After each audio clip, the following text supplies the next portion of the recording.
Nama Zhuge sudah tidak asing lagi bagi para penggemar sejarah Tiongkok.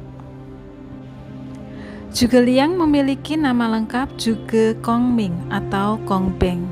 Dikenal sebagai salah satu ahli strategi terbaik dari Tiongkok dan diberi nama julukan Naga Tidur. Zhuge lahir pada tahun 181 Masehi di Provinsi Shandong.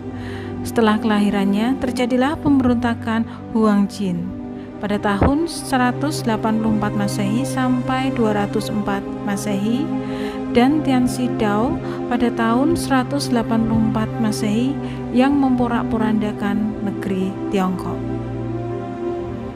Pada tahun 207 Masehi, Zhuge bertemu dengan Liu Bei. Basis kekuatan Liu Bei terletak di wilayah barat daya Sichuan. Wilayah tersebut tengah mendapatkan ancaman dari Cao Cao yang menguasai bagian utara Sungai Yangtze.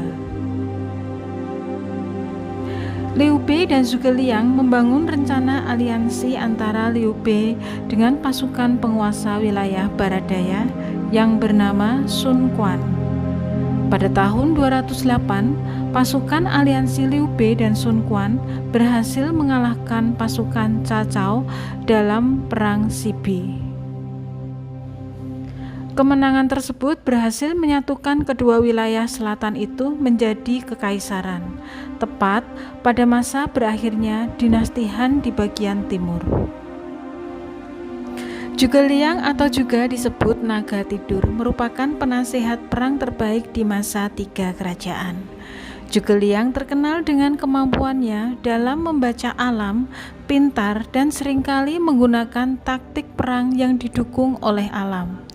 Dengan prajurit yang terbatas, ia menjadi lebih efektif dan efisien dalam berperang. Sehingga sosoknya menjadi sangat vital bagi negara Shu yang dipimpin oleh Liu Bei. Ia juga pencetus ide pendirian tiga kerajaan untuk menjaga kestabilan negara Han dari rezim Cao Cao.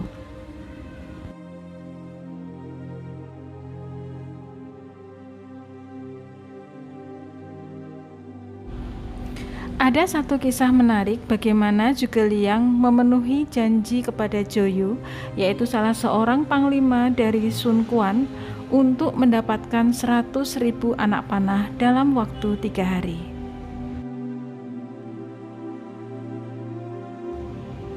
Dalam keadaan kekurangan sumber daya untuk menghadapi 1 juta pasukan Cao Cao yang sedang berada di Sungai Yangtze, Zhuge melakukan strategi unik dan berani. Malam itu kabut turun pekat. Zhuge melayarkan kapal-kapal yang dipenuhi dengan jerami. Menyadari musuhnya mengalami kesulitan jarak pandang, Zhuge memainkan lawan dengan menabuh genderang perang dan beberapa anak panah yang dilepaskan dengan sengaja agar lawan mengira mereka sedang diserang. Pasukan Cao Cao merasa sombong dan di atas angin. Lawan mereka menembakkan ribuan anak panah ke dalam kabut yang pekat.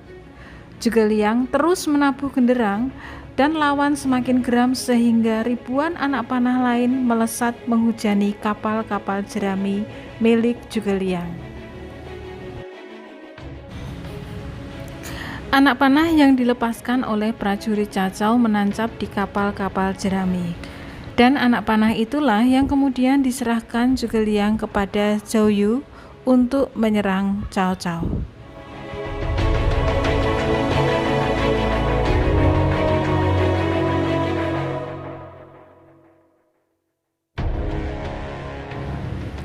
Zhuge pun paham begitu pentingnya strategi dan perencanaan.